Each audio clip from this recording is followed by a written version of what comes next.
O Evangelho do Dia com o Padre Primo Hipólito. Evangelho do Dia, terça-feira, dia 30, celebramos a quarta semana do tempo comum. O Senhor esteja convosco, Ele está no meio de nós. Proclamação do Evangelho de Jesus Cristo segundo Marcos, capítulo 5, versículos de 21 a 43. Glória a vós, Senhor. Naquele tempo, Jesus atravessou de novo numa barca para outra margem. Uma numerosa multidão se reuniu junto dele e Jesus ficou na praia. Aproximou-se então um dos chefes da sinagoga, chamado Jairo. Quando viu Jesus, caiu aos seus pés e pediu com insistência: "Minha filhinha está nas últimas. Vem e põe as mãos sobre ela, para que ela sare e viva." Jesus então o acompanhou. Numerosa multidão o seguia e o comprimia. Ora, achava-se ali uma mulher que há 12 anos estava com hemorragia. Tinha sofrido nas mãos de muitos médicos, gastou tudo o que possuía e, em vez de melhorar, piorava cada vez mais. Tendo ouvido falar de Jesus, aproximou-se dele por trás, no meio da multidão, e tocou a sua roupa. Ele pensava: se eu ao menos tocar a roupa dele, ficarei curada. A hemorragia parou imediatamente e a mulher sentiu dentro de si que estava curada da doença. Jesus logo percebeu que uma força tinha saído dele e, voltando-se no meio da multidão, perguntou: "Quem tocou a minha roupa?" Os discípulos disseram: "Estás vendo a multidão que te comprime e ainda perguntas: quem me tocou?" Ele, porém, olhava ao redor para ver quem havia feito aquilo. A mulher, cheia de medo e tremendo, percebendo o que lhe havia acontecido, veio e caiu aos pés de Jesus e contou-lhe toda a verdade. Ele lhe disse: "Filha, a tua fé te curou. Vai em paz e fica curada desta doença." Ele estava ainda falando quando chegaram alguns da casa do chefe da sinagoga e disseram a Jairo: "Tua filha morreu.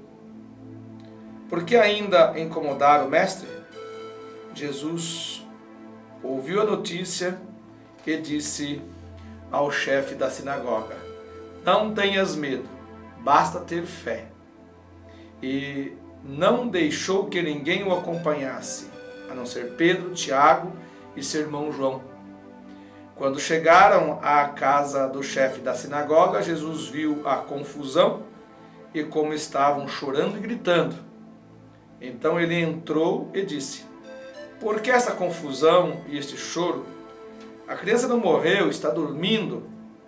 Começaram então a caçoar dele, mas ele mandou que todos saíssem, menos o pai e a mãe da menina, e os 3 discípulos que o acompanhavam. Depois entraram no quarto onde estava a criança.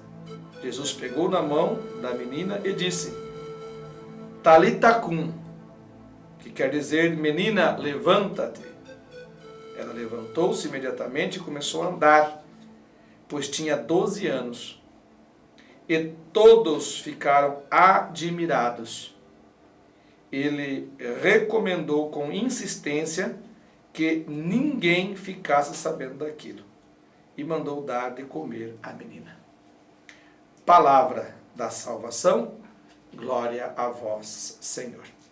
Meu querido irmão, minha querida irmã, o Evangelho de hoje é um tanto longo e ele apresenta assim uma realidade até meio estranha de Jesus, que é ele deixar de ir curar, atender a filha de Jairo, que é aí, não é do grupo de Jesus, né, um chefe da sinagoga que se ajoelha aos pés de Jesus, para curar uma outra pessoa, né, que está à beira do caminho. E se, como diz a gente lá no norte do Pará, se interteu, né, ali com com aquela situação também. Mas será que Jesus esqueceu da filha de Jairo? Ou ele fez isso de propósito? O que foi? Então, na realidade é o seguinte, em Deus tudo pode ser resolvido e tem que ser resolvido na hora.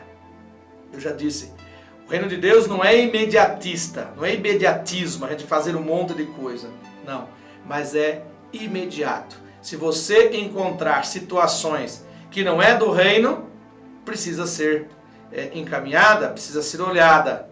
Se você vê alguém passando perto de você que de cara ruim e não te deu bom dia, você deve dar bom dia para aquela pessoa. Então tem que ser resolvida, tem que ser encaminhada, tem que ser olhada imediatamente, porque senão aquela realidade passou. Imagina se Jesus tivesse dito para Jairo, Jairo, vamos lá direto na tua casa para ver a tua filha que está doente, isso aqui eu vejo depois. Não, simplesmente ele resolveu aquela situação desta mulher que sofreu hemorragia, depois foi para a casa de Jairo e também resolveu. Então é um caminhar de Deus, é um caminhar de esperança, é um caminhar de cura, é um caminho de cura. Onde Jesus passa, ele vai deixando a cura, ele vai deixando a esperança, ele vai deixando a vida. É isso que um pouco do Evangelho de hoje. E nos ensina, claro, que no nosso caminhar, no nosso dia a dia, não pode ficar dentro de casa o dia inteiro, não é verdade? Mas mesmo dentro de casa, a gente tem algum caminho, não é verdade? A gente vai para lá, vai para cá, a gente encontra pessoas dentro de casa também. Mas qualquer caminho que você estabelecer, você tem que lembrar, eu tenho que fazer o reino de Deus acontecer agora, já. Não posso deixar para depois. As minhas atitudes de cura, as minhas atitudes de evangelho, de palavra de Deus, tem que ser agora. E agora também eu tenho que receber, talvez, de alguém, também esta cura, também esta palavra. Então é uma troca diária, o reino de Deus, para que assim se cumpra aquilo que Jesus veio ensinar para nós. Povo de Deus, Deus os abençoe, tenham todos um bom dia e que a Mãe do Perpétuo Socorro vos cubra sempre com o seu manto sagrado. Amém.